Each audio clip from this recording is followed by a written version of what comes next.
एक तरफ हमारी सादगी का तो ये हाल है कि अगर फिल्म में भी आकर कोई कलमा पढ़ लेता है तो उसको मुसलमान मानने के लिए लोग तैयार हैं, और दूसरी तरफ कि एक आदमी तौबा पे तौबा किए जा रहा है, कलमा पे कलमा पढ़े जा रहा है, अपने इस्लाम का सुन्नियत का दावा ठोके जा रहा है, इनकार किए जा रहा है अपने ऊपर तमाम तर इल्जामात का, इसके बावजूद उसको धक्का देके बाहर किया जा रहा है कि तुम बाहर रहो।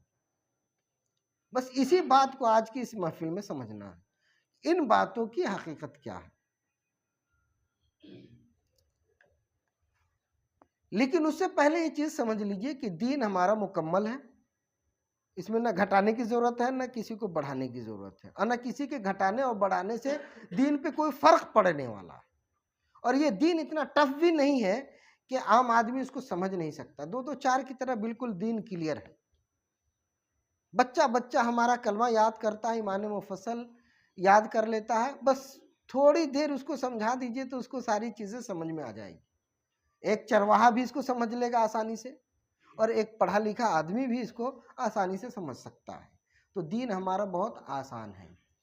अब दीन बहुत बड़ा कैंपस है, जैसे कि हम सब इंडियन हैं, हम सब इंडियन हैं, किसी पार्टी में आप हो कि ना हो, लेकिन आप सब इंडियन हैं, भारतीय हैं, हिंदुस्तानी। अब अगर कोई पार्टी वाला आए कहे कि जो हम में नहीं है वो इंडियन नहीं है, दूसरी पार्टी वाला आए कहे कि हमारी पार्टी का अगर तुम मेंबर नहीं तो इंडियन नहीं, तो ये पार्टी की अपनी कजफहमी है। किसी पार्टी में रहना इंडियन होने के लिए जरूरी नहीं है। सीधी सीधी बात है कि हम किसी पार्टी के आदमी नहीं है, लेकिन हम भारतीय हैं, इंडियन है, हिंदुस्तानी है। हम हिंदुस्तान में पैदा हुए, हिंदुस्तान के नागरिक हैं। हम हिंदुस्तान के कानून को मानते हैं, हिंदुस्तान के लिए बलिदान देने का जज्बा रखते हैं। हम हिंदुस्तानी हैं, शान से हिंदुस्तानी। किसी पार्टी में रुकनियत लेने की, मेंबरशिप लेने की जरूरत नहीं है। तो एक हुआ कि आप इंडियन हैं। दूसरा ये है कि आप यूपी के हैं, बिहार के हैं, मद्रास के हैं, पंजाब के हैं, कश्मीर के हैं, दिल्ली के हैं, है ना। तो हो सकता है कि सब इंडियन हो, अलग अलग स्टेट में रहने के बाद भी, हो सकता है कि नहीं। अब अगर बिहार वाले कहें कि जो बिहारी नहीं वो इंडियन नहीं, यूपी वाले कहें कि जो यूपी में नहीं वो इंडियन नहीं, तो ये तो फितना पैदा करना है ना, मुल्क के अंदर फितना पैदा करना है। ये बिहार के रहने वाले भी इंडियन हैं, बंगाल के रहने वाले भी इंडियन हैं, दिल्ली के रहने वाले भी इंडियन हैं। उसी तरीके से इस्लाम बहुत बड़ा कैंपस है। अब इसमें कदरिया भी है, जबरिया भी है, मुअत्तला भी है, मुशब्बह भी है, मुर्जिया भी है, मुतज़िला भी है, शिया भी है, खवारिज भी है, रवाफिज भी है, सुन्नी भी है। ये सब मुस्लिम है, सब मुसलमान है, सब कलमा गो है, सब अहले इस्लाम। तो इस्लाम सबको घेरे हुए, जिस तरह इंडिया सबको घेरे हुए, तमाम स्टेट के लोगों इंडियन है, उसी तरीके से तमाम फिरके के लोग मुस्लिम, तमाम फिरके के लोग मुस्लिम हैं। जब तक के वो दीन की बुनियादी चीजों का इनकार नहीं करेंगे, इस्लाम की बुनियादी चीजों का इनकार नहीं करेंगे, उस वक्त तक के इस्लाम से बाहर वो नहीं हो सकते। जब तक के कोई हिंदुस्तानी हिंदुस्तान के आईन का इनकार न करे, हिंदुस्तान की बगावत न करे, उस वक्त तक के हिंदुस्तान से बाहर नहीं हो सकता।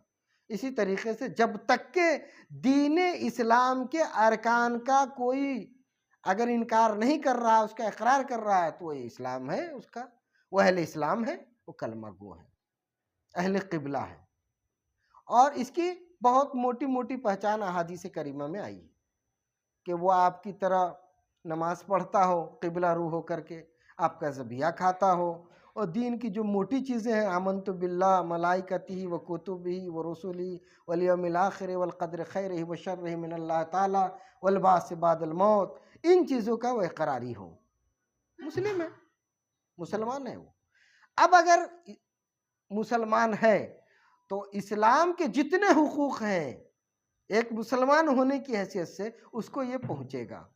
एक मुसलमान होने की हैसियत से इस्लाम के जितने हुकूक हैं उसका वो हकदार हो जाएगा। क्योंकि उसने इस्लाम को कबूल कर लिया, तो इस्लाम के हुकूक का वो मुस्तहिक हो गया। अब इसमें अलग अलग फ़िरक़े हैं,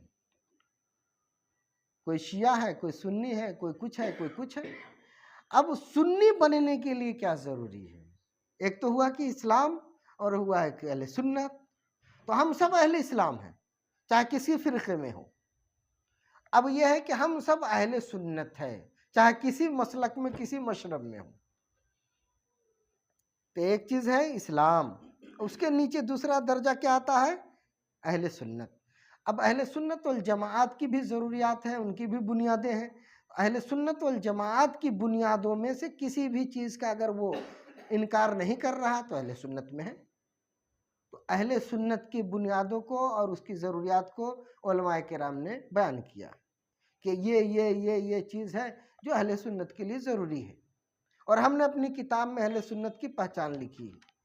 अक्सर उलमा और मशाइख ने, किसी ने 10, किसी ने 15, किसी ने 25, किसी ने कुछ तादाद बयान कर दिए, मोटी मोटी तादाद, कि ये अलामतें होंगी किसी शख्स में तो वो अहले इस्लाम भी होगा और अहले सुन्नत भी होगा, और अगर ये चीज़ नहीं होंगी तो वो अहले सुन्नत से खारिज हो जाएगा, लेकिन अहले इस्लाम रहेगा। तो अहले इस्लाम बनने के बाद दूसरा दर्जा हमारा क्या होता है कि हम अहले सुन्नत हो। तो अब अहले सुन्नत की ज़रूरियात को भी हम समझेंगे। जैसे हयातुन नबी, अगर हयातुन नबी का कोई इनकार कर देगा तो अहले सुन्नत से बाहर हो जाएगा, क्योंकि अहले सुन्नत क्या है, ये मुत्तफ़क़ा तौर पे हयातुन नबी का अक़ीदा अहले सुन्नत के ज़रूरियात में है। मसह अलल खुफ़ैन, खुफ़ पे मसह करना उलमाए फ़िक़्ह के नज़दीक अहले सुन्नत में अहले सुन्नत की अलामत बनाई गई है। तो अब अगर मसह अलल खुफ़ैन का कोई इनकार करे कि नहीं, खुफ़ पे मसह की ज़रूरत ही नहीं है, पाँव ही पे डायरेक्ट मसह किया जाएगा, तो अब वो सुन्नी नहीं रहेगा, शिया हो जाएगा। समझ गए ना? इसी तरीके से अगर शेखैन की ताज़ीम और ख़तनैन की तौक़ीर नहीं करता है, शेखैन यानी हज़रत अबू बकर रज़ियल्लाहु ताला अन्हु, हज़रत उमर रज़ियल्लाहु ताला अन्हु, और ख़तनैन यानी हज़रत उस्मान गनी रज़ियल्लाहु ताला अन्हु और हज़रत अली रज़ियल्लाहु ताला अन्हु। तो 4 खुलफा में से 2 को कहते हैं शेखैन और 2 को कहते हैं ख़तनैन।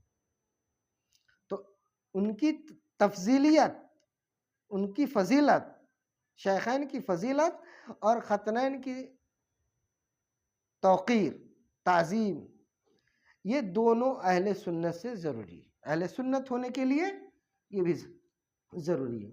अब अगर कोई आए जुनून में और शेखैन पे लान तान शुरू कर दे या ख़तनैन का एहतराम ना करे, तो ये जान लीजिए कि मुसलमान तो है वो, लेकिन सुन्नी नहीं। मुसलमान तो है लेकिन सुन्नी नहीं। अब आप कहेंगे कि हज़रत अबू बकर रज़ियल्लाहु ताला अन्हु पे लान तान करने वाला सुन्नी मुसलमान कैसे रहेगा? तो मैंने पहले बताया कि इस्लाम के बुनियाद में हज़रत अबू बकर रज़ियल्लाहु ताला अन्हु की तौक़ीर या ताज़ीम या उनकी फ़ज़ीलत का करार नहीं है। आमन्तु बिल्लाह व मलाइकतिही व कुतुबिही व रुसुलिही वल यौमिल आखिर वल क़द्र खैरि व शर्रि मिनल्लाह ताला वल बास बादल मौत। इस्लाम के लिए ये ज़रूरी है, इस्लाम के लिए ये ज़रूरी है। तो उसको जब हमने मान लिया तो अब इन मशाइख, इन बुज़ुर्गों का, इन शख्सियात का एहतराम ये इस्लाम के लिए ज़रूरी नहीं है, लेकिन सुन्नी होने के लिए ज़रूरी है, क्योंकि अहले सुन्नत के उलमा का मुत्तफ़क़ा फ़ैसला है कि इनका एहतराम आपको करना होगा। तो मुसलमान होने में और सुन्नी होने में थोड़ा सा दर्जे का फ़र्क है, और इन दोनों में कौन सी निस्बत है? आम खास मुतलक़ की निस्बत है। जो सुन्नी होगा वो हर हाल में मुसलमान होगा भाई, लेकिन जो मुसलमान होगा वो सुन्नी भी हो ज़रूरी नहीं। हो सकता है कि एक शख्स मुसलमान हो, सुन्नी ना हो, शिया हो, खारजी हो, राफ़ज़ी हो, क़दरिया हो, जबरिया हो, मुतज़िला हो, लेकिन सब अहले इस्लाम हैं। तो सुन्नत, अहले सुन्नत के ज़रूरियात और अहले दीन के ज़रूरियात, अहले इस्लाम के ज़रूरियात और अहले सुन्नत के ज़रूरियात, इतना जब हम जान जाएंगे तो इसका समझना बहुत आसान हो जाएगा कि मुसलमान कब होगा आदमी और सुन्नी कब होगा आदमी। एक आदमी मुसलमान भी है, सुन्नी भी है। एक आदमी ऐसा हो सकता है कि मुसलमान हो सुन्नी ना हो, लेकिन अगर कोई मुसलमान है तो इस्लाम के जितने हुकूक हैं उसको वो मिलेगा। अब इस्लाम के क्या क्या हुकूक हैं, अहले क़िबला के क्या क्या हुकूक हैं, अहले इस्लाम के क्या क्या हुकूक हैं, फ़िक़्ह की तमाम किताबों में मौजूद है। किसी मौलवी से समझने की ज़रूरत नहीं है, बल्कि इसको आप अपने बुनियादी इस्लाम की जो मुस्तनद किताबें हैं उन किताबों में आप झांकिए, आपको मिल जाएगा। मौजूदा हालात में आप असल मसादिर की तरफ जब लौटेंगे तो आपको मिल जाएगा कि एक मुसलमान के क्या हुकूक होते हैं और सुन्नी के क्या हुकूक होते हैं। तो अहले सुन्नत हो गए हम सब अहले सुन्नत हैं। मसलन खुफन भी मानते हैं, नहीं मानते हैं? मानते हैं। शेखैन की फजीलत के भी इकरारी हैं हम, और खतनैन की तौक़ीर को भी हम दिलो जान से लगाए रखे हुए हैं। हयातुन नबी के भी हम कायल हैं। तो हम सुन्नी भी हैं और मुसलमान भी हैं। जो इसमें से नहीं है, सुन्नी में से नहीं है, तो वो अहले इस्लाम में से होगा, क्योंकि इस्लाम का कैंपस थोड़ा सा अहले सुन्नत से बड़ा है।